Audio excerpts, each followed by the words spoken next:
Selamat pagi semuanya. Senang melihat Anda dalam keadaan cerah dan bersemangat.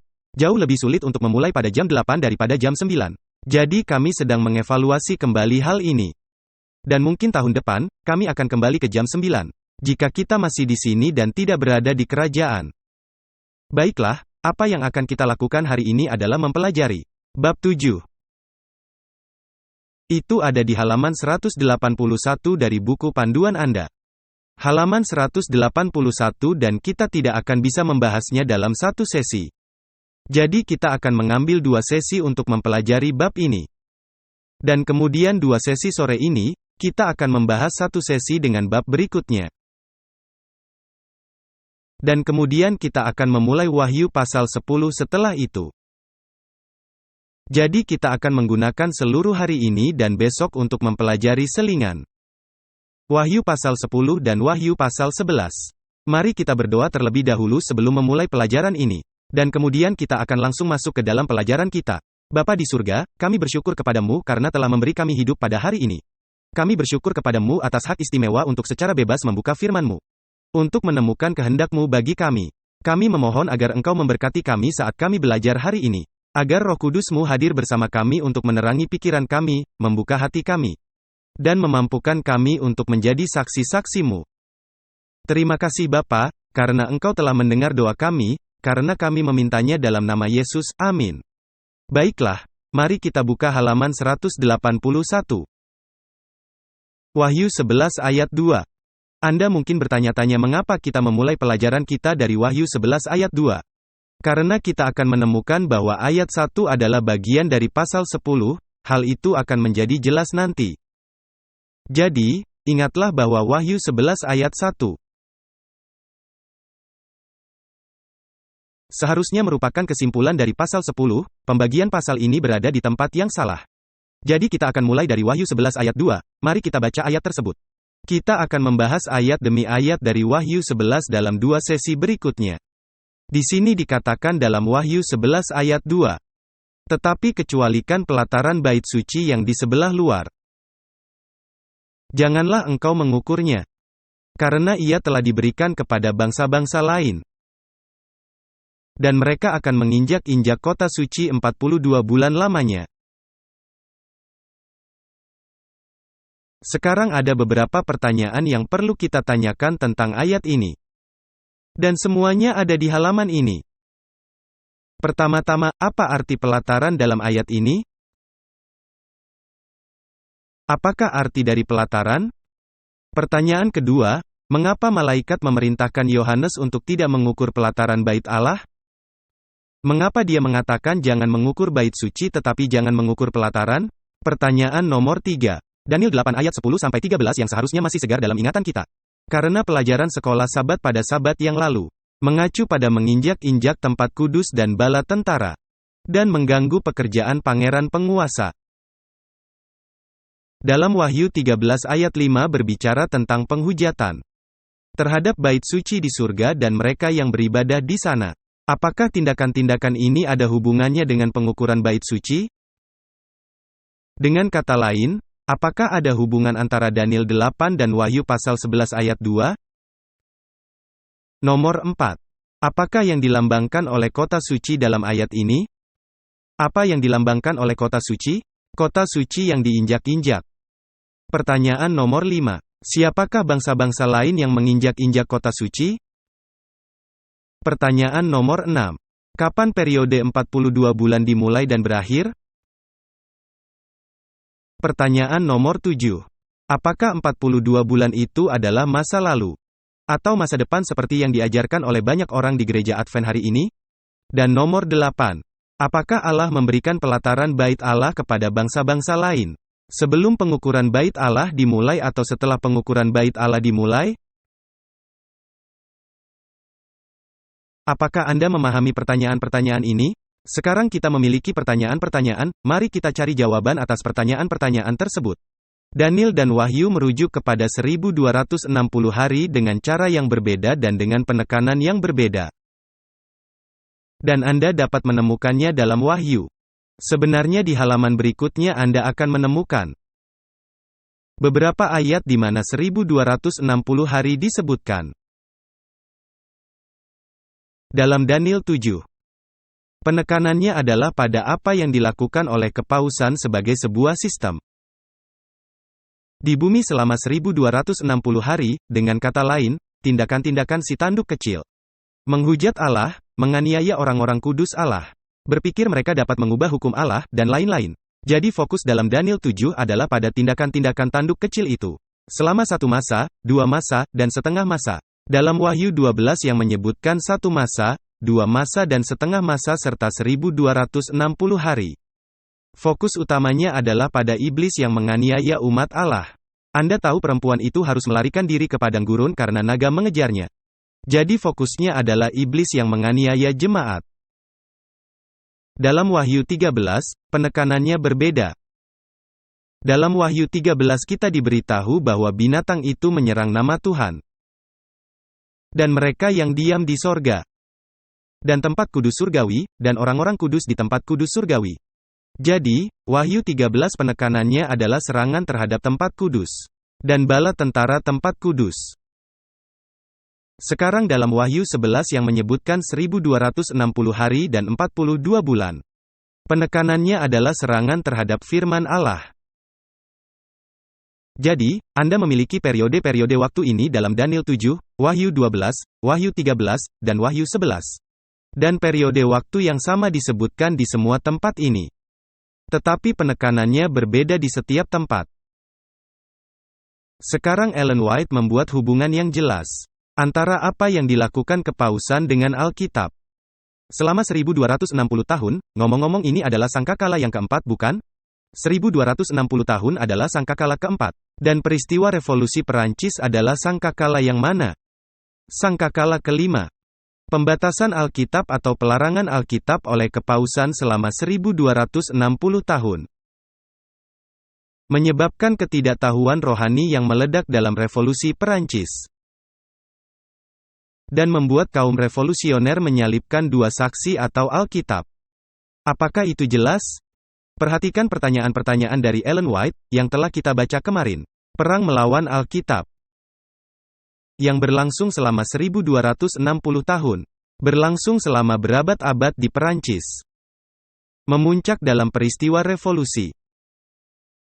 Perang yang mengerikan terjadi sebagai akibat dari penindasan Roma terhadap kitab suci. Apakah dia menghubungkan tahun 1260 dengan revolusi Perancis? Ya. Dan pada pernyataan kedua, hal ini menjadi lebih jelas lagi. Kepausanlah yang telah memulai pekerjaan yang sedang diselesaikan oleh ateisme. Jadi, Anda harus mempelajari kedua sangkakala ini bersama-sama. Perhatikan bahwa pada saat sangkakala keempat, Anda memiliki permulaan dari pekerjaan melawan Alkitab. Dalam revolusi Prancis Anda memiliki kesimpulan dari pekerjaan melawan Alkitab. Dia melanjutkan, kebijakan Roma telah menciptakan keadaan-keadaan, seperti sosial, politik, dan keagamaan, yang telah membuat Perancis segera menuju kehancuran. Ini adalah urutan penting dalam Daniel 8 yang digemakan oleh Wahyu 11 ayat 2. Daniel 8 memberitahu kita, sekarang kita akan membahas Daniel 8 terlebih dahulu. Daniel 8 memberitahu kita bahwa tanduk kecil itu menginjak-injak apa? Tempat kudus dan orang-orang yang beribadah di sana. Dan mengambil makanan sehari-hari, yang telah kita pelajari. Sebuah kata yang menggambarkan pekerjaan imam di pelataran dan di tempat kudus. Baik Daniel maupun Wahyu menggunakan kata apa? Menginjak-injak dalam kaitannya dengan tempat kudus. Penginjak-injakan tempat kudus, bala tentara, dan harian terjadi selama 42 bulan. Dan kemudian pada akhir 2300 hari, proses pembersihan tempat kudus dimulai. Demikianlah Daniel menggambarkan transisi yang jelas dari pelayanan harian menjadi apa? Menjadi pelayanan tahunan. Hal yang sama juga terjadi pada Wahyu 11, jadi kita telah melihat bahwa Daniel 8 dan Wahyu 11 adalah paralel. Selama 1260 tahun, Tuhan mengizinkan bangsa-bangsa lain, dan bangsa-bangsa lain itu setara dengan apa? Kepada tanduk kecil, benar? Kepada tanduk kecil dari Daniel 7 dan Daniel 8. Tuhan mengizinkan bangsa-bangsa lain menginjak-injak kota Yerusalem. Dan juga kebenaran yang dinyatakan oleh kedua saksi. Dan kemudian setelah periode ini, Tuhan akan mulai apa? Menghakimi tempat Maha Kudus dan mereka yang beribadah di sana. Apakah Anda melihat paralelnya? Dalam Daniel pasal 8, setelah penginjak-injakan bala tentara, tempat kudus, dan pengambilan harian dan segala sesuatu, tempat kudus disucikan. Dalam Wahyu 11, setelah bangsa-bangsa lain menginjak-injak tempat kudus, dan mereka yang beribadah di sana, dan lain-lain, maka bait suci itu diukur. Jadi, menyucikan sama dengan apa? Mengukur. Sekarang kita lanjutkan. Jadi, ada kaitan yang erat antara Daniel 8 dan Wahyu 11, 1 dan 2. Dalam Daniel 8, setelah penginjak-injakan sang pangeran, bala tentara, dan bait suci selama 1260 tahun, proses pembersihan bait suci dimulai. Dalam Wahyu 11, bangsa-bangsa lain menginjak-injak Yerusalem dan kemudian bait suci diukur. Apakah hal ini sudah jelas? Pembersihan tempat kudus sama dengan apa? Sama seperti pengukuran bait suci. Dalam Daniel pasal 8, tanduk kecil menginjak-injak tempat kudus, bala tentara. Mereka yang beribadah di sana untuk 1 masa, 2 masa, dan setengah masa. Dalam Wahyu pasal 11, bangsa-bangsa lain menginjak-injak tempat kudus, mereka yang beribadah di dalamnya. Dan kemudian pada akhirnya bait suci itu diukur. Jadi, menyucikan tempat kudus sama dengan mengukur bait suci. Saya menemukan pernyataan yang menarik dari Albert Barnes. Pernyataan yang sangat menarik. Dia bukan seorang Advent, tentu saja dia adalah seorang komentator lama. Saya suka penafsir lama karena mereka mengomentari Alkitab, mereka tidak menambahkan banyak hal yang bersifat psikologis dan self-help. Mereka benar-benar mengupas ayat-ayat Alkitab. Dia hampir terdengar seperti seorang Adventis di sini. Perhatikan. Seperti yang telah kita lihat. Hal ini berarti bahwa harus ada pemisahan antara apa yang merupakan gereja sejati dan apa yang bukan. Ini adalah pengukuran bait suci. Meskipun mungkin terlihat sebagai bagian dari bait suci. Jadi apa yang dia katakan? Ia mengatakan bahwa pengukuran bait suci berarti pemisahan yang harus dilakukan antara gereja yang sejati dan yang bukan gereja sejati. Meskipun gereja palsu itu kelihatannya adalah bagian dari gereja sejati. Apakah Anda memahami saya? Dengan kata lain, akan ada pemisahan antara orang percaya sejati dan orang percaya palsu. Itulah yang dimaksud dengan pengukuran bait suci. Dia melanjutkan, yang satu harus diukur atau diperkirakan, yang lain harus ditinggalkan. Karena tidak berkaitan dengan hal itu atau sebagai milik bangsa-bangsa lain atau penyembah berhala. Idenya adalah bahwa meskipun mereka mengaku sebagai gereja yang benar dan menyembah Tuhan, namun mereka layak digolongkan sebagai, apa, paganisme? Sekarang hal ini akan berlaku dengan sangat baik sesuai dengan semua gagasan Protestan. Bukan saat ini, saudara-saudara, pada zamannya. Sekarang, hal ini akan berlaku dengan sangat tepat menurut semua negara Protestan. Sesuai dengan cara, apa? Bagaimana kepausan dipandang oleh para reformator dan harus dipandang setiap saat. Gereja ini mengaku sebagai gereja yang benar. Apakah ia berbicara tentang tanduk kecil? Dia tidak mengetahuinya. Tapi terima kasih banyak. Gereja ini mengaku sebagai gereja yang benar.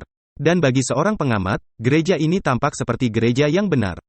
Apakah Anda paham yang dimaksud bangsa-bangsa lain di sini? Meskipun pelataran luar tampaknya berkaitan dengan bait Allah. Namun pelataran luar memiliki ciri-ciri yang esensial, yaitu apa? Paganisme, dan oleh karena itu sudah sepantasnya ditinggalkan. Atau disingkirkan karena tidak berkaitan dengan gereja yang sejati. Dan kemudian ia melanjutkan dengan pernyataan yang menakjubkan ini. Adakah yang bisa meragukan kebenaran representasi ini sebagaimana yang berlaku untuk kepausan? Hampir semua hal yang unik dalam sistem agama pagan kuno telah diperkenalkan ke dalam persekutuan Romawi. Dan orang asing di Roma akan melihat lebih banyak hal yang akan membuatnya merasa bahwa dia berada di negeri kafir daripada bahwa dia berada di sebuah negeri di mana doktrin-doktrin murni kekristenan berlaku. Dan di mana penyembahan dirayakan yang telah dirancang oleh penebus untuk didirikan di bumi. Hal ini tidak hanya terjadi dalam kesemarakan dan kemegahan ibadah, serta prosesi dan seremonial yang memukau, tetapi dalam penyembahan terhadap patung, dalam penghormatan kepada orang mati, pada hari-hari raya, Dan fakta bahwa patung-patung yang dipelihara di Roma kafir untuk menghormati para dewa telah disucikan kembali untuk melayani pengabdian Kristen kepada para rasul, orang-orang kudus, dan para martir. Dan jubah imamat Kristen yang berasal dari jubah yang digunakan dalam pemujaan pagan kuno. Apakah Anda memahami maksudnya? Kepausan mengaku sebagai agama yang benar, tanduk kecil mengaku melayani Tuhan. Tetapi sebenarnya tidak. Ia melanjutkan, arahannya adalah bahwa dalam memperkirakan gereja yang benar, apa yang dimaksud dengan memperkirakan? Apa yang akan menjadi istilah sinonim?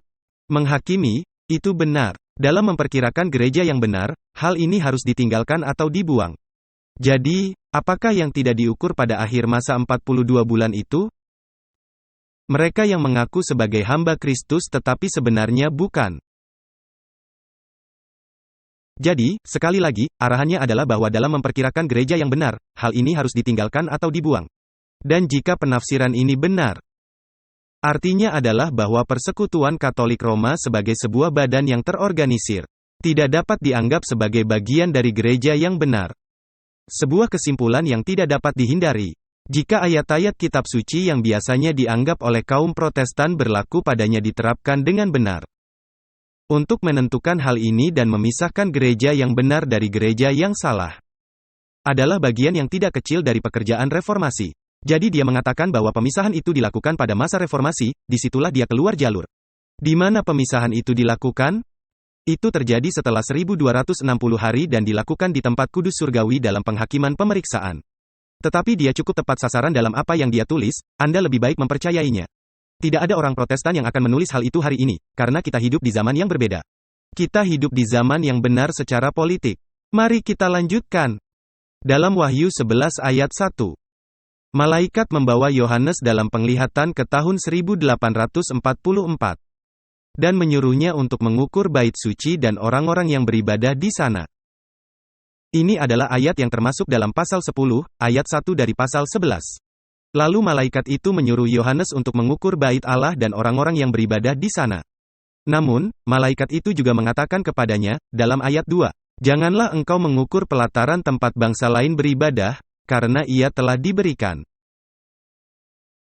Dengarkan, bukan akan diberikan, tetapi telah diberikan kepada mereka. Sekali lagi mari kita kembali, bukan akan diberikan kepada mereka dari tahun 1844 dan seterusnya. Melainkan, telah diberikan kepada mereka sejak saat itu. Sejak tahun 538 Masehi. Terjemahan terbaik dari kata Yunani edote, yaitu yang diberikan, adalah bentuk aoris pertama, yaitu bentuk lampau, pasif, indikatif. Ada orang lain yang memberikannya kepada kuasa yang melakukan hal ini. Jadi terjemahan terbaik dari kata Yunani edote adalah, diberikan. Patut dicatat, dan ini penting. Saya telah mencari kemunculan kata ini dalam NIV. Dan setiap kemunculan lain dari kata ini dalam NIV diterjemahkan diberikan. Hanya dalam satu contoh ini saja NIV menerjemahkan bentuk pasif aoris sebagai bentuk perfect tense. Telah diberikan, ini adalah perbedaan yang signifikan. Sekarang mari kita lanjutkan. Bentuk kata kerjanya dengan jelas menunjukkan, ini adalah paragraf yang sangat penting. Bahwa Tuhan memberikan pengadilan kepada bangsa-bangsa lain pada saat kapan? Setelah proses pengukuran dimulai atau sebelumnya? Sebelum proses pengukuran bait suci dimulai. Dengan kata lain, Tuhan memberikan pelataran kepada bangsa-bangsa lain. Mereka kemudian menginjak-injak kota suci itu selama 42 bulan. Dan kemudian malaikat itu menyuruh Yohanes untuk mengukur bait suci dan para penyembahnya. Apakah Anda memahami hal ini? Sangat penting. Karena itu kita perlu memahami bahwa pasal 11 ayat 1 adalah bagian dari pasal 10. Ini adalah kesimpulan dari pasal 10. Dan Anda akan melihat terjemahan yang literal translation dari Wahyu 11 ayat 2 dan 3.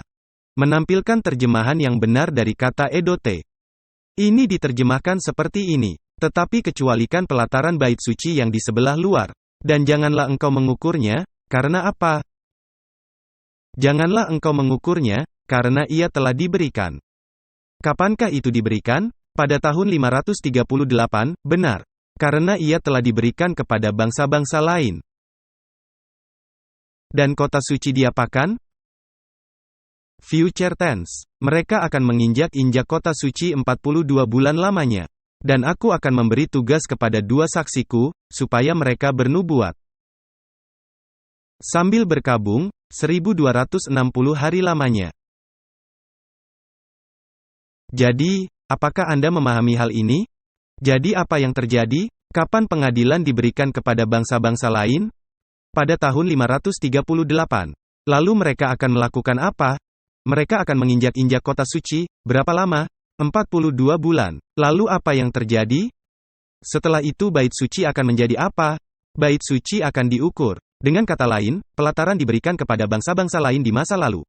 Pengukuran bait suci dilakukan setelah itu. Dan ada bagan kecil di bagian atas halaman 185 yang mengilustrasikan hal ini. Di sebelah kiri Anda melihat pengadilan. Yohanes diperintahkan untuk tidak mengukur pelataran karena telah diberikan pada tahun berapa? Diberikan pada tahun 538 kepada bangsa-bangsa lain. Dalam hal ini seperti yang dikatakan Albert Barnes kepada Gereja Katolik Roma pada masa kekuasaannya. Dan kemudian selama 42 bulan, apa yang akan dilakukan oleh bangsa-bangsa lain? Mereka akan menginjak-injak Yerusalem, dalam bentuk future. Pada tahun 1798, apa yang akan terjadi dengan tanduk kecil itu? Tanduk itu akan kehilangan kekuatannya dan kemudian pada tahun 1844, proses pengukuran bait suci akan dimulai. Apakah ini jelas? Baik, bagus. Sekarang mari kita bahas tentang arti Yerusalem dan bait suci. Dalam Perjanjian Baru, baik Yerusalem maupun bait suci melambangkan umat Tuhan yang setia di bumi. Sekarang Anda memiliki serangkaian ayat-ayat di sini yang membuktikan poin tersebut. Kita tidak memiliki waktu untuk melakukan analisis terhadap setiap ayat-ayat ini. Tetapi kita akan membahas beberapa dari poin-poin ini saat kita melanjutkan studi kita. Jadi mari kita lewati teks-teks khusus ini, saya harap Anda akan membacanya. Dan mari kita perhatikan apa yang ditulis oleh pendeta Presbyterian Albert Barnes. Ia memahami hal ini. Kota suci Yerusalem dianggap kudus bagi Tuhan. Sebagai tempat kediamannya di bumi, dan sebagai tempat tinggal umatnya. Dan tidak ada yang lebih tepat daripada menggunakan istilah itu untuk mewakili gereja. Jadi, apakah yang dimaksud dengan kota kudus atau Yerusalem dalam Wahyu 11 ayat 2? Kota itu melambangkan apa? Umat Tuhan. Sekarang kita akan melihat hal ini dalam beberapa paragraf berikutnya. Pernyataan ini memiliki implikasi yang signifikan. Karena jika kota suci dan bait suci di sini mewakili gereja, maka dalam Wahyu 14 ayat 20. Anda ingat Wahyu 14 ayat 20, ada kuda-kuda yang menginjak-injak tempat pemerasan anggur di luar kota kudus. Jadi, jika kota kudus dalam Wahyu 11 ayat 2 melambangkan gereja, lalu bagaimana dengan kota di mana orang-orang jahat berkumpul? Di tempat pemerasan anggur, yang diinjak-injak oleh kuda-kuda, apa yang akan diwakili oleh kota di sana? Gereja. Ini berarti bahwa orang fasik akan berusaha menghancurkan umat Tuhan. Dan Yesus dengan kuda-kuda dari surga akan datang untuk apa? Menginjak-injak tempat pemerasan anggur, untuk membebaskan umatnya. Jadi pernyataan ini memiliki implikasi yang signifikan karena jika kota suci dan bait suci di sini mewakili gereja, maka dalam Wahyu 14 ayat 20, kota yang dikepung oleh orang-orang fasik haruslah melambangkan gereja juga. Maka skenarionya terlihat seperti ini. Selama 1260 tahun, Tuhan mengizinkan bangsa-bangsa lain menginjak-injak kota suci dan bait suci. Tetapi dalam Wahyu 14 ayat 20 dan juga pasal 19 ayat 14 dan 15, Tuhan akan menginjak-injak bangsa-bangsa lain atau segala bangsa yang akan berkumpul di sekitar gereja akhir zaman dengan maksud untuk menghancurkannya. Ini memberikan bukti bahwa Tuhan akan menginjak-injak mereka yang menginjak-injak umatnya selama 1260 tahun. Jadi, apa yang dilakukan bangsa-bangsa lain selama 1260 tahun itu? Mereka menganiaya orang-orang kudus, mereka menginjak-injak umat Tuhan. Jadi, apa yang akan terjadi? Tuhan akan melakukan apa? Tuhan akan menginjak-injak mereka. Hal ini membantu menjelaskan bagaimana Babel di akhir zaman akan menerima 2 kali lipat dari apa yang dia atas apa yang dia berikan. Ia menginjak-injak umat Tuhan dan Tuhan akan menginjak-injak mereka. Dalam Wahyu 11 ayat 2, bangsa-bangsa lain berdiri dalam kontras dengan apa? Kepada kota yang kudus. Dengan cara yang sama seperti dalam Daniel 7, orang-orang kudus berbeda dengan apa? Dengan tanduk kecil, dan dalam Wahyu 11 berbeda dengan binatang itu. Ketika Alkitab berbicara tentang Yerusalem, yang dikuasai oleh bangsa-bangsa lain, Alkitab tidak berbicara tentang bangunan fisiknya, tetapi lebih kepada orang-orang yang ada di dalam kota itu. Apakah Anda memahami saya? Sekarang kita akan membahas itu. Dalam Daniel 1 ayat 1 dan 2, kita diberitahu bahwa Nebukadnezar menawan Yerusalem. Dia pasti memiliki beberapa kereta sungguhan untuk menaklukkan Yerusalem. Apa maksudnya ketika dikatakan bahwa ia menawan Yerusalem? Itulah kata-kata yang digunakan. Apakah ia merebut kota secara fisik? Tidak. Ia tidak menawan kota Yerusalem secara fisik, tetapi apa? Penduduk kota itu. Diinjak-injaknya kota itu oleh bangsa-bangsa lain selama 42 bulan, sama dengan penganiayaan terhadap orang-orang kudus dalam Daniel pasal 7. Apakah hal ini jelas? Bangsa-bangsa lain menginjak-injak kota suci selama 42 bulan adalah hal yang sama. Dengan tanduk kecil yang menganiaya orang-orang kudus selama 1 masa, 2 masa, dan setengah masa. Bangsa-bangsa lain adalah mereka yang bukan asli orang apa? Orang Yahudi asli. Apakah yang dimaksud dengan orang Yahudi asli? Apakah yang dimaksud dengan orang Yahudi palsu? Orang Yahudi palsu adalah orang yang mengaku sebagai pengikut Kristus, tetapi sebenarnya adalah pengikut Kristus yang palsu. Ngomong-ngomong, apa yang dimaksud dengan orang Yahudi? Jika Anda adalah pengikut Kristus, Anda adalah keturunan Abraham. Bukan anak-anak daging yang merupakan anak-anak Tuhan, tetapi anak-anak yang memiliki Roh Kudus. Jadi dengan kata lain, bangsa-bangsa lain adalah mereka yang bukan orang Yahudi sejati. Atau orang percaya sejati, melainkan orang Yahudi palsu atau orang percaya palsu. Orang-orang percaya palsu ini tidak dihakimi pada tahun 1844. Siapa saja yang dihakimi sejak tahun 1844 dan seterusnya? Hanya orang-orang yang, ya, semua orang yang telah mengaku Kristus. Tentu. Tetapi tujuan penghakiman itu adalah untuk memisahkan apa? Orang-orang percaya yang sejati dari orang-orang percaya yang palsu. Ngomong-ngomong, apakah orang-orang percaya palsu dihakimi pada saat itu juga? Ellen White mengatakan tidak, tetapi dia katakan jika ada yang mengaku percaya Kristus. Tetapi catatan menunjukkan bahwa mereka bukan orang percaya sejati. Kasus mereka dikesampingkan untuk ditangani selama milenium. Jadi, tujuan penghakiman yang dimulai pada tahun 1844 adalah Kristus menyatakan siapa saja yang menjadi anggota kerajaannya. Karena ketika ia datang, ia akan mengambil kerajaannya. Apakah Anda memahami saya atau tidak? Sekarang mari kita lanjutkan di sini. Orang-orang percaya palsu ini tidak dihakimi pada tahun 1844, tetapi hanya orang-orang benar. Dalam Daniel 7 dan 8, fokus utama penghakiman bukanlah pada penghukuman terhadap tanduk kecil. Tetapi pada apa? Pemberian upah kepada orang-orang kudus yang menerima kerajaan bersama dengan Yesus. Dalam penghakiman sebelum kedatangannya yang kedua kali, Tuhan akan menjatuhkan hukuman yang menguntungkan orang-orang kudus dari Yang Maha Tinggi. Selama dan setelah milenium, Tuhan akan mengumumkan keputusan terhadap siapa? Terhadap para penindas mereka yang jahat. Bukanlah suatu kebetulan bahwa jemaat ke-6. Poin yang penting. Jemaat ke-6, Philadelphia, seperti dalam Wahyu 11 ayat 1. Ada orang yang mengatakan bahwa mereka apa? Mereka adalah orang Yahudi, padahal bukan. Ngomong-ngomong Philadelphia, Tuhan tempatkan pintu yang terbuka. Pintu yang terbuka itu menuju ke tempat yang maha kudus. Jadi, sinagog iblis di jemaat Philadelphia dan bangsa-bangsa lain di bawah sangkakala ke-6 sangat erat kaitannya. Sekarang perhatikan dua versi parafrase, kita harus berhati-hati dengan versi parafrase. Tetapi saya menuliskan dua versi ini yang benar-benar menangkap nuansa yang diwakili oleh kata bukan Yahudi. Alkitab versi New Century menerjemahkan, pengadilan telah diberikan kepada mereka yang bukan umat Allah. Apakah itu terjemahan yang baik atau parafrase yang baik? Tentu saja, pesan yang juga merupakan parafrase ini diterjemahkan, yaitu pengadilan telah diserahkan kepada orang luar Yahudi.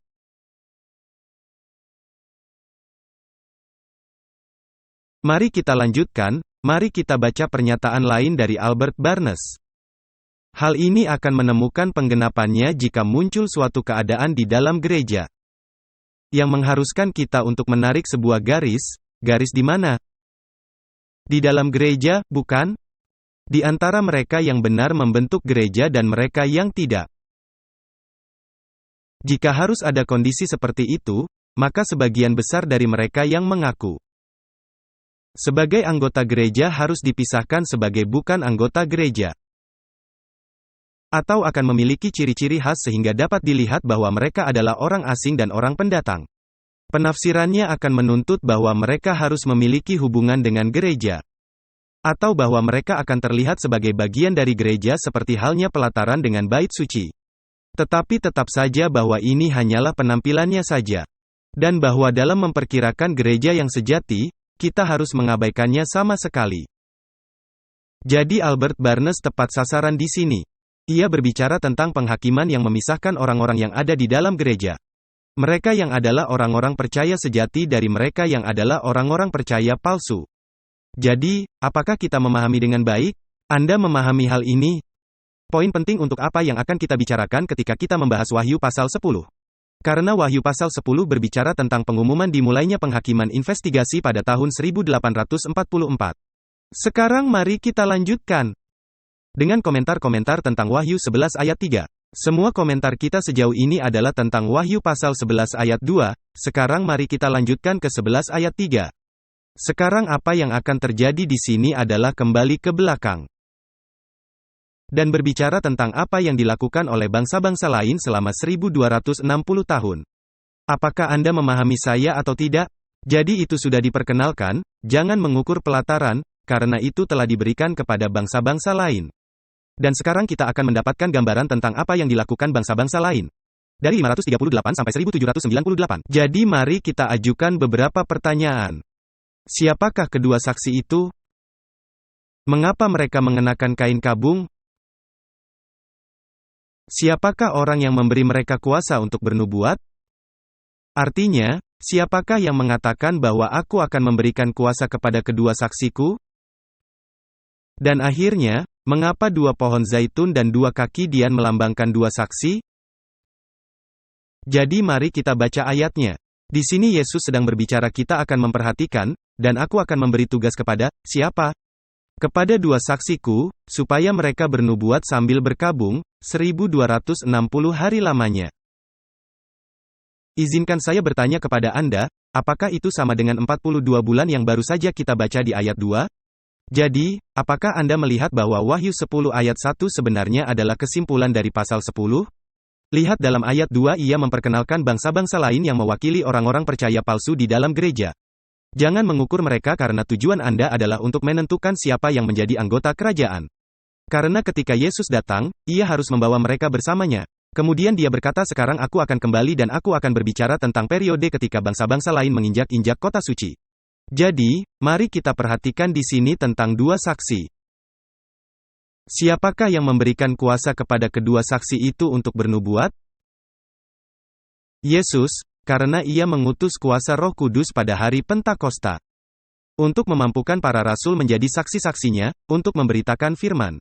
Perhatikan kisah para rasul 1 ayat 8, Yesus mengatakan hal ini. Tetapi kamu akan menerima, apa? Kuasa. Jadi siapakah yang memberikan kuasa kepada kedua saksi itu? Yesus. Kamu akan menerima kuasa, kalau Roh Kudus turun ke atas kamu, dan kamu akan menjadi, apa? Apakah Anda melihat hubungan dengan Wahyu 11 dan ayat 3? Kuasa dan kesaksian. Kamu akan menerima kuasa, kalau Roh Kudus turun ke atas kamu. Dan kamu akan menjadi saksi bagi, siapa? Saksiku di Yerusalem dan di seluruh Yudea dan Samaria dan sampai, kemana? Ke ujung bumi. Jelaslah bahwa kita harus menghubungkan kedua kesaksian ini dengan kisah para rasul 1. Di mana Yesus berjanji untuk memberikan kuasa kepada para rasulnya. Dan menyebut mereka dengan kata ganti milikku, dan menyebut mereka sebagai apa? Saksi-saksinya kepada dunia. Meskipun kata kuasa tidak terdapat dalam bahasa aslinya di ayat 3. Kebanyakan versi mengatakan bahwa Yesus memberikan kuasa atau otoritas kepada kedua saksi itu. Halaman berikutnya, halaman 188. Seseorang mungkin bertanya, ini adalah poin penting. Anda katakan, Pendeta Bor, Anda katakan dua saksi adalah perjanjian lama dan baru. Sekarang Anda mengatakan bahwa saksi-saksi itu adalah mereka yang memberitakan Injil. Bagaimana Anda menjelaskannya? Baiklah, mari kita lanjutkan. Beberapa orang mungkin bertanya-tanya apakah kedua saksi itu mewakili Perjanjian Lama dan Perjanjian Baru. Ya, benar, tetapi ada yang lebih dari itu. Yesus menjadikan para rasul apa? Sebagai tempat penyimpanan nubuat-nubuat Tuhan. Di manakah nubuat-nubuat Tuhan? Di dalam Perjanjian Lama dan Perjanjian Baru. Ia memanggil mereka untuk memberitakan pekabaran Tuhan seperti yang ditemukan di mana? Di dalam Perjanjian Lama dan Perjanjian Baru. Jadi dua saksi, inilah intinya. Dua saksi melambangkan utusan-utusan Allah yang telah diberi kuasa oleh Roh Kudus untuk menyampaikan pesan keselamatan kepada dunia seperti yang ditemukan di mana? Di dalam Perjanjian Lama dan Perjanjian Baru. Jadi, ini bukan Perjanjian Lama dan Perjanjian Baru dan para pengkhotbah, melainkan keduanya. Ellen White menggarisbawahi bahwa kedua saksi itu menyampaikan pekabaran mereka kepada dunia melalui perantaraan gereja. Dengan demikian, kedua saksi itu mewakili Alkitab yang dikhotbahkan oleh gereja yang setia. Perhatikan 4 Testimonis, halaman 594 dan 595. Sebelum Kristus menyatakan diri di awan-awan di langit dengan kuasa dan kemuliaan yang besar, manusia akan menjadi sesat di dalam rohnya dan berpaling dari kebenaran kepada dongeng-dongeng. Gereja masih akan mengalami masa-masa sulit. Dan kemudian perhatikan kalimat berikut ini. Dia, siapakah dia di sana? Gereja akan bernubuat dengan kain kabung. Apakah kedua saksi itu bernubuat dengan kain kabung? Apa yang dikatakannya di sini? Gereja akan bernubuat dengan kain kabung. Mengapa? Karena gereja akan memberitakan Perjanjian Lama dan Perjanjian Baru. Dia melanjutkan. Meskipun dia, siapakah dia di sana? Gereja harus menghadapi ajaran-ajaran sesat dan penganiayaan. Meskipun ia, gereja, harus bertempur melawan orang-orang kafir dan murtad. Namun dengan pertolongan Tuhan, ia atau gereja, meremukkan kepala iblis. Tuhan akan memiliki umat yang setia seperti baja. Dan dengan iman yang kokoh seperti batu granit. Mereka akan menjadi saksi-saksinya di dunia. Alatnya untuk melakukan pekerjaan yang istimewa dan mulia pada hari persiapannya. Penuh kuasa. Lihat, firman Tuhan dalam sebuah buku tidak ada gunanya. Dia harus memiliki orang-orang yang mempelajari kitab dan mengkhotbahkan kitab. Mengkhotbahkan dua orang saksi, maksudnya. Sekarang mari kita lanjutkan ke bagian berikutnya. Keduanya bertindak sebagai satu kesatuan. Meskipun ada dua saksi, mereka bertindak sebagai satu dalam kesatuan yang sempurna. Mereka bersaksi, kita akan menemukan hal ini ketika kita belajar bersama, mereka bersaksi bersama. Mereka menumpahkan malapetaka bersama, mereka menderita penganiayaan bersama. Binatang dari jurang maut membunuh mereka bersama-sama. Mereka bangkit bersama-sama, dan mereka naik ke surga bersama-sama. Jadi, meskipun ada dua saksi, mereka dalam keselarasan yang sempurna dan sebagai satu kesatuan. Apakah ada kesatuan di dalam kitab suci antara Perjanjian Lama dan Perjanjian Baru? Ya, ada. Nah, inilah detail yang menarik. Wahyu 11 ayat 1-8 menggunakan kata tunggal tubuh dalam pengertian kolektif untuk kedua saksi. Mari kita langsung ke Wahyu 11 ayat 8. Wahyu pasal 11 dan ayat 8. Meskipun ada dua, namun disebut sebagai satu tubuh. Ayat 8 mengatakan, dan terjemahannya mengatakan tubuh-tubuh. Tetapi dalam bahasa Yunani harfiahnya adalah tubuh. Dan mayat mereka akan terletak di atas jalan raya kota besar. Jadi, Anda dapat memeriksanya dalam bahasa Yunani asli. Jadi Wahyu 11 ayat 8 menggunakan tubuh tunggal dalam pengertian keseluruhan untuk kedua saksi. Dalam ayat 9, kata tubuh muncul sekali lagi dalam bentuk tunggal. Sebelum bahasa Yunaninya berganti menjadi jamak. Hal yang sama terjadi dalam ayat 5 dengan merujuk pada kata mulut, yang berbentuk tunggal. Keduanya berbicara, tetapi kata mulut digunakan dalam ayat 5. Jadi, meskipun saksi-saksi itu berjumlah dua orang, mereka berbicara sebagai apa? Satu orang. Dan ayat ini menyebut mereka sebagai satu orang. Mereka adalah satu karena mereka memiliki tujuan yang sama untuk menyatakan satu-satunya Yesus Kristus. Jadi, hal ini menyatakan kesatuan kitab suci Perjanjian Lama dan Perjanjian Baru. Sekarang kedua saksi itu, apa yang mereka lakukan? Mereka bernubuat. Jadi saya akan membiarkan Anda membaca 1 Petrus pasal 1 ayat 10-12 karena waktu terus berjalan. Ini adalah komentar tentang fakta bahwa kedua saksi bernubuat, jadi mereka pasti apa? Mereka pastilah para nabi. Kepada siapakah para nabi merujuk? Para nabi merujuk kepada Yesus. Kepada Yesus yang esa. Para nabi Perjanjian Lama dan para nabi Perjanjian Baru merujuk kepada Kristus. Dan Anda dapat melihat bahwa di sini saya memberikan penjelasan dalam tanda kurung. Pada bagian dari 1 Petrus pasal 1 ayat 10-12. Jadi, mari kita bahas tema Musa dan Elia. Kedua saksi ini bukanlah dua nabi biasa. Konteksnya dengan jelas menunjukkan bahwa kedua nabi itu berfungsi dalam kuasa dan roh siapa? Dari Musa dan Elia. Hal ini diperjelas dengan fakta bahwa Musa membawa penghakiman terhadap bangsa Mesir yang menolak firman Tuhan, dan apa yang Musa lakukan? Ia mengubah air sungai Nil menjadi darah. Kita akan melihat bahwa inilah yang dilakukan oleh para saksi. Dan Elia membawa penghakiman apa?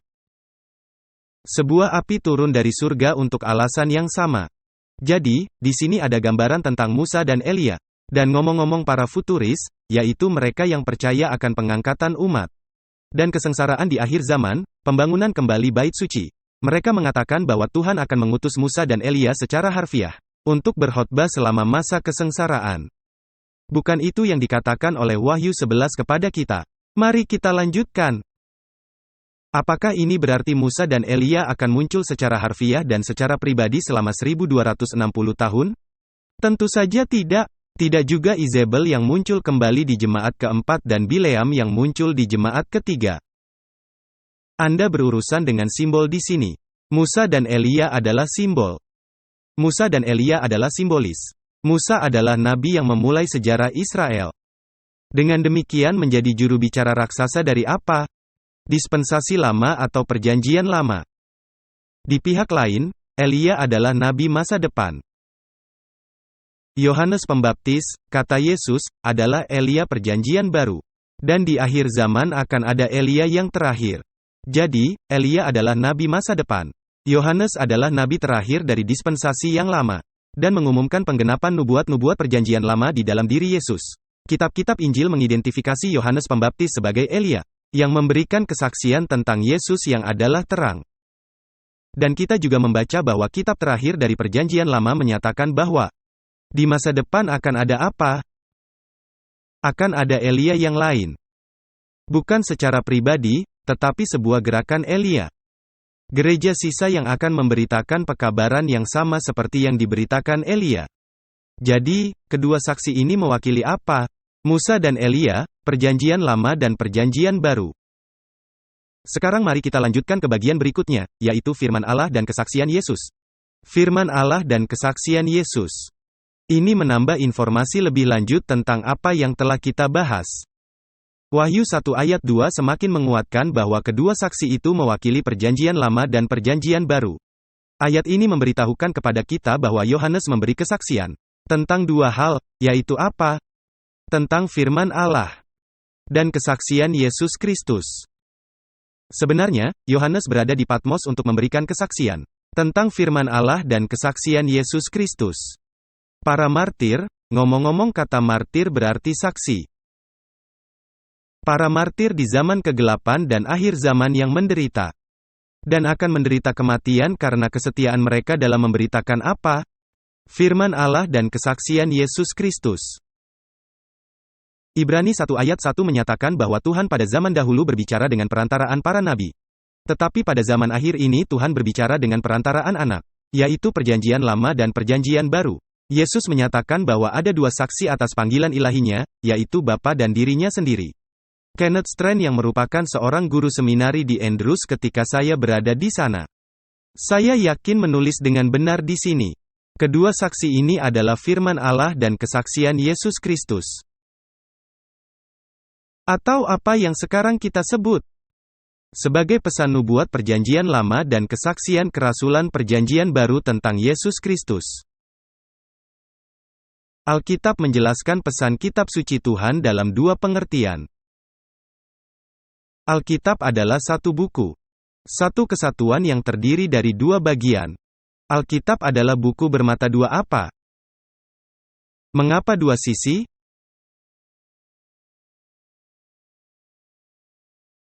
Alkitab diwakili oleh dua saksi. Dua kaki Dian. Dua pohon zaitun. Dua kunci. Anda berkata, apa maksud Anda dengan dua kunci? Yesus berkata kepada Petrus, aku akan memberikan apa? Aku akan memberikan kepadamu kunci-kunci tanpa syarat, yaitu dua kunci. Aku akan memberikan kunci-kunci itu kepadamu. Musa dan Elia, sekali lagi merupakan dua jumlah, firman Allah dan kesaksian Yesus Kristus. Apakah Anda memahami bahwa dua saksi itu adalah Alkitab? Dua tetapi satu. Karena keduanya memberi kesaksian tentang Yesus Kristus. Ellen White di bagian atas halaman 191 memberikan komentar yang sangat tepat. Kedua saksi itu mewakili kitab suci Perjanjian Lama dan Perjanjian Baru. Keduanya merupakan kesaksian penting tentang asal mula dan kekekalan hukum Allah. Keduanya juga merupakan saksi-saksi bagi rencana keselamatan. Apakah ia berbicara tentang kesatuan kitab-kitab perjanjian? Ya, tipe-tipe korban-korban, dan nubuat-nubuat dalam Perjanjian Lama, menunjuk kepada juru selamat yang akan datang. Injil dan surat-surat dalam Perjanjian Baru menceritakan juru selamat yang telah datang, dengan cara yang tepat seperti yang telah dinubuatkan dalam lambang dan nubuat.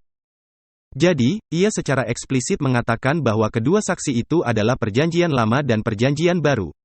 Perjanjian Lama dan Perjanjian Baru adalah dua perjanjian yang berbeda.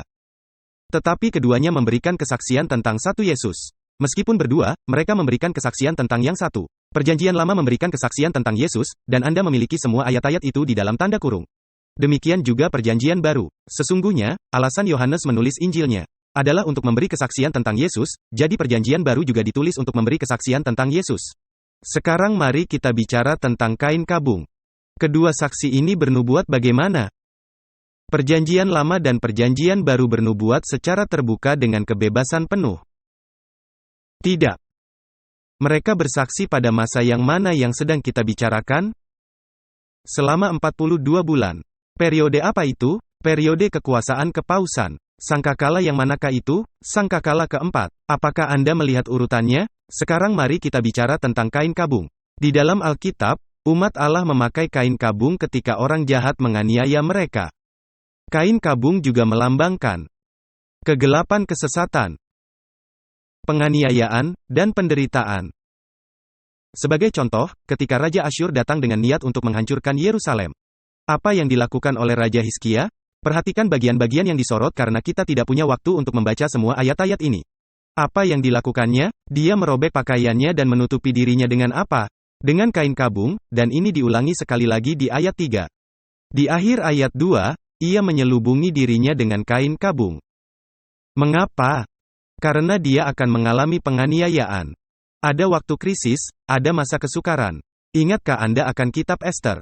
Ketika sebuah perintah diberikan untuk memusnahkan semua orang Yahudi, apa yang dilakukan Mordekai? Bukan hanya dia, tetapi juga pada akhirnya seluruh bangsa Israel. Ia mengoyakkan pakaiannya dan apa yang dilakukannya? Ia mengenakan kain kabung dan abu. Dan kemudian ayat 2 sekali lagi menekankan bahwa ia mengenakan kain kabung, dan apa yang dilakukannya? Orang Yahudi, apa yang mereka lakukan? Ada perkabungan yang besar di antara orang Yahudi, mereka berpuasa, menangis dan meratap. Dan mereka mengenakan kain kabung dan abu. Apakah Anda bisa menangkap gambarannya? Jadi, bagaimana kedua saksi bersaksi selama 42 bulan? Secara terbuka, bukan? Dengan kebebasan penuh. Tidak, mereka bernubuat dalam kesusahan. Dalam kesakitan, dalam penderitaan, karena mereka sedang dianiaya. Ngomong-ngomong tentang kain kabung. Penekanan kain kabung adalah pada kegelapan, ketidakjelasan. Perhatikan Yesaya 50 ayat 3. Aku mengenakan kepada langit dengan apa? Ada paralelisme yang identik dengan kegelapan, dan menyelimutinya dengan kain kabung. Jadi kegelapan diidentikan dengan apa? Kain kabung. Dan tentu saja Wahyu 6 ayat 12. Maka aku melihat, ketika anak domba itu membuka meterai yang ke-6. Sesungguhnya terjadilah gempa bumi yang dahsyat dan matahari menjadi hitam bagaikan karung rambut. Jadi kain kabung juga melambangkan kegelapan. Apakah Ellen White mengatakan kepada kita bahwa kedua saksi itu bernubuat dalam kegelapan selama 1260 tahun? Tentu saja. Sekarang mari kita baca beberapa pernyataan dari roh nubuat. Setan tidak hanya menuntun dunia sebagai tawanan. Tetapi tipu dayanya juga sedang meracuni gereja-gereja yang mengaku sebagai gereja Tuhan Yesus Kristus. Kemurtadan yang besar akan berkembang menjadi kegelapan yang pekat seperti tengah malam. Tidak dapat ditembus seperti karung rambut. Apakah Anda paham yang dilambangkan oleh karung rambut? Melambangkan apa? Kegelapan yang pekat seperti tengah malam karena kemurtadan yang besar. Bagi umat Tuhan, ini akan menjadi malam yang seperti apa? Kain kabung tidak hanya melambangkan kesalahan, tetapi juga melambangkan fakta bahwa akan ada apa? Pencobaan, malam apa? Ratapan, malam penganiayaan demi kebenaran. Namun, dari malam kegelapan itu, terang Tuhan akan bersinar. Perhatikan pernyataan selanjutnya. Kemurtadan besar sedang bekerja sampai pada suatu titik, dan akan berkembang menjadi kegelapan yang pekat seperti tengah malam. Tidak dapat ditembus seperti karung rambut. Inilah saatnya untuk menggunakan sistem apapun yang dapat dirancang, untuk menemukan dan menangkal ragi, apa? Kesalahan. Jadi apa yang ditegur oleh kedua saksi itu? Mereka menegur apa? Kesalahan. Jadilah terang. Seharusnya ada 100 pembawa cahaya di dunia kita yang ada saat ini. Kegelapan akan menjadi lebih pekat di dalam pikiran manusia setelah kebenaran menembus dan ditolak. Namun, ada beberapa pikiran di mana kegelapan akan, disingkirkan. Ellen White melihat dimensi yang lebih dalam pada kedua saksi itu daripada Perjanjian Lama dan Perjanjian Baru. Ia melihat bahwa kedua saksi itu mewakili gereja yang berkhotbah dari kedua perjanjian ini. Akibatnya, para pemberita Injil mengalami penganiayaan. Dengan kata lain, kedua saksi bersaksi melalui perantaraan Roh Kudus, yang memberi kuasa kepada gereja dan hasilnya apa? Penganiayaan. Apakah Yohanes dari Patmos pernah mengalami hal ini? Inilah orang yang mengalami pengalaman ini. Kekaisaran Romawi mengasingkan Yohanes ke Pulau Patmos. Mengapa? Karena firman Allah dan kesaksian Yesus Kristus. Bapa memberikan kitab Wahyu kepada Yesus. Yesus kepada Roh, Roh kepada malaikat, malaikat kepada Yohanes. Yohanes kepada jemaat-jemaat, dan jemaat-jemaat kepada dunia. 7 kaki Dian melambangkan pekerjaan gereja dalam memberikan terang. Mari kita baca kutipan yang satu ini. Sebelum Kristus menyatakan diri di awan-awan di langit dengan kuasa dan kemuliaan yang besar, manusia akan menjadi sesat di dalam rohnya dan berpaling dari kebenaran kepada dongeng-dongeng. Gereja masih akan mengalami kesulitan pada masa itu. Ia akan, bernubuat dengan kain kabung. Tetapi meskipun ia harus menghadapi ajaran-ajaran sesat dan penganiayaan, meskipun ia harus bertempur melawan orang-orang kafir dan murtad, namun dengan pertolongan Tuhan, ia meremukkan, kepala iblis. Dan pernyataan berikutnya sangat penting. Saksi-saksi Tuhan tetap berada dalam keadaan apa? Ini terjadi selama 42 bulan, dalam keadaan tidak jelas, kegelapan.